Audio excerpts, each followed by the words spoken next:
Hi everyone, my name is Bianca and I kind of just wanted to make this video in order to help pre-PA students because I know I needed help in my process, and I was kind of just put to a halt when looking for places to get direct patient care hours. I didn't know where to go, I didn't know where to start. So this video is kind of just my experience on how I'm gaining those hours, and maybe I can inspire some of you to go into the same field. So basically what I'm doing now is getting those hours in an ophthalmic office.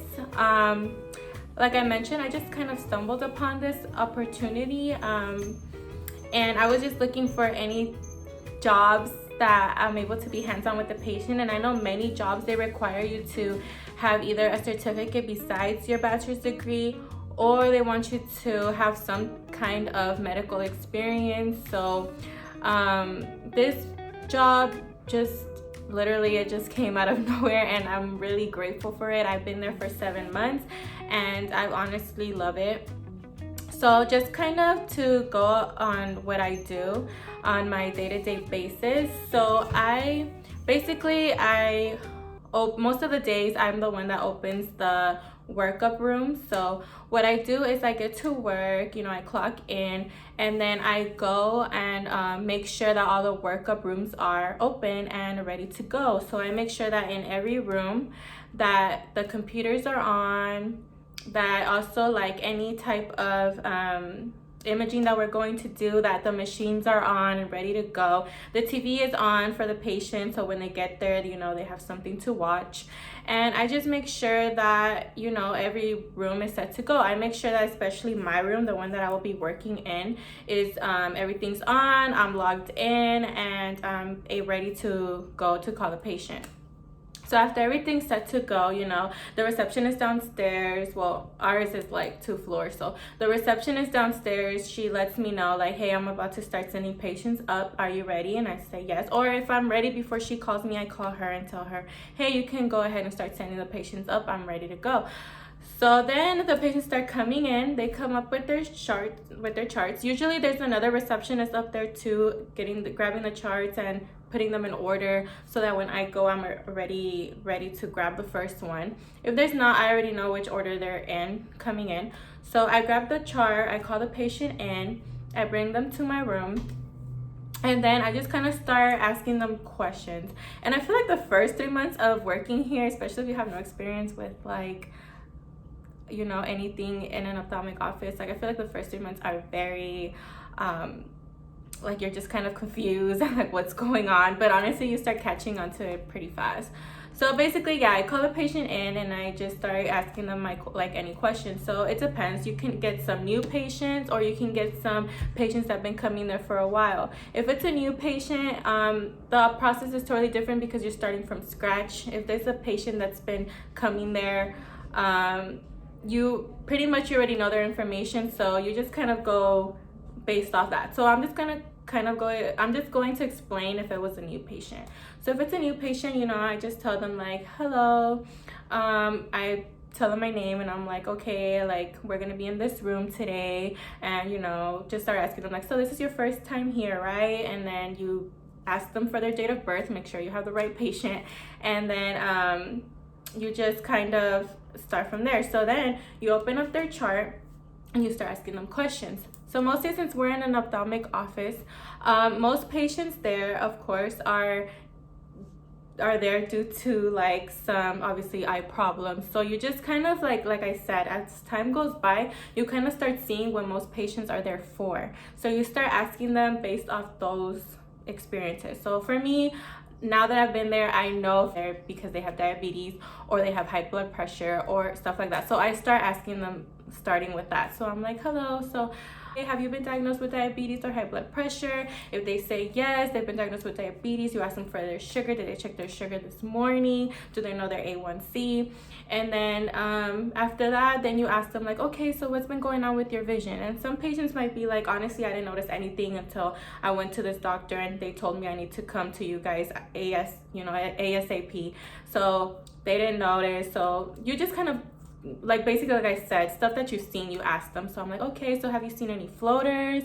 Have you seen any flashes? Have you noticed your vision deteriorating? Have you noticed any blurry vision, you know, stuff like that? And they're like, no. They say yes. Then you ask them, oh, okay, so how long have you been seeing those floaters? How long have you been seeing those flashes? Do you have any pain in your eyes? Have your eyes been tearing? Have you been light sensitive lately? You know, so you start asking them that. Then after that, if like I mentioned, if they said that they have been diagnosed with diabetes or high blood pressure, you ask them for anything basically. So after that, you're like, okay, besides the two that I already mentioned, have you been diagnosed with any other type of diseases or anything? And then they'll say yes, or they say no.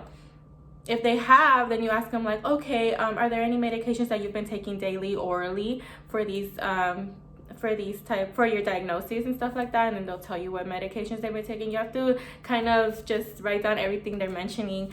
And then I ask them, do you have any allergies, you know, to any medications, any food? Basically I type in everything. Is there any family history of diabetes? Is there any family history of glaucoma? If there's any family history, you just go down. Then after that, we ask them like, you know, have you smoked tobacco? Like, you know, everything that you get asked at like a clinic or a hospital, you know. So you just ask them there. Then basically after you've filled out most of that, then you get to that eye exam part. So then after that, you ask them like, okay, so do you use glasses? Do you use contacts? And you know, and if they have glasses for distance, then they can leave them on. If not, then you know, we just tell them take it off. Okay, I'm gonna start giving you the eye exam. After I start the eye exam, you know, I feel like most of you will be familiar with it when you like put up the letters and then you go down until they basically can't see them anymore. So that's basically just checking like where their visual acuity is at. So after that, basically then I just tell them, okay, good, okay, write down where they're at in their vision. And then I just tell them like, okay, are you ready for your eye drops? Okay. And then if it's a new patient, again, you have to start from the beginning and like explain the whole procedure. So you just tell them like, okay, so what I'm going to be doing now is giving you some eye drops. You know, these eye drops are mandatory if you want to see the doctor. But you know, obviously some patients come in and they're like, I only have a problem with my right eye. And then you're like, okay, well, you know, I know it's just your right eye that's been bothering you, but the doctor would want to check both eyes today since you're already here, just to make sure that the same problem is not going to happen to the other eye. And you know, some patients are like, no, I don't want to be dilated on both eyes. So you're like, okay, like obviously you can't force anybody, so you just write down notes basically to the doctor, anybody, like, hey, this patient deferred left eye being dilated, or this patient deferred IOP being checked, you know, stuff like that. So yeah, so I just tell them like, okay, so I basically have to give you 2 different sets of drops. The first drop is a numbing drop so that I'm able to check your eye pressure, and then the last 2 drops are for dilation. So yes, you will be seeing a little blurry for 4 to 6 hours. And you know, we have disposable dark glasses downstairs if you need them, if you didn't bring your own set of sunglasses, you know. So I just basically tell them that. Then I give them the numbing drop, and then I check their eye pressure. So I feel like when it's a new patient, that's the most, I guess when I first started, that was the most difficult part, because you're basically, I know some offices, they check eye pressure with like blowing air in the eye, but not us. Like we have like a hand tool that's called a toner pen, and then you basically have to get like really close to their eye and like tap their pupil, and you just have to like expand their eyelids so that you're able to like get the eye pressure. And that's the hardest part, I feel like, when you first start, because you're like, okay, I'm really like touching their eye, or like some patients are just like, obviously like it comes to a shock, like, whoa, are you touching my eyeball right now, like, you know. So like I feel like that's the most difficult part. But like now I'm a pro, like like literally anybody, like, I mean, I can get it. Like at first I feel like I would have a difficult time, and I would have to call like my coworker like, hey, can you get their eye pressure for me, because I can't. But like now, literally, like I know how to deal with any kind of patient. Like there's some patients that you just have to take more time with. So yeah, so after the eye pressure, then you dilate them. And then depending on what kind of insurance they have, then you know, like if you're going to do some imaging. So I'm also in charge of the imaging.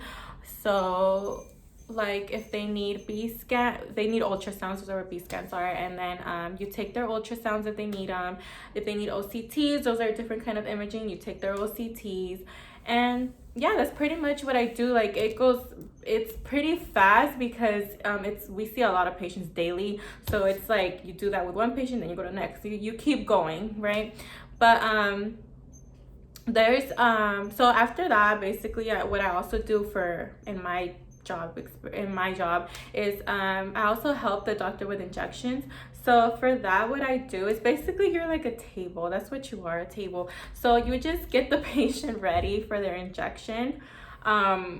Yes, patients are getting injections in their eyes, because I feel like people always ask me that, like, they're getting it in their actual eye. Yes.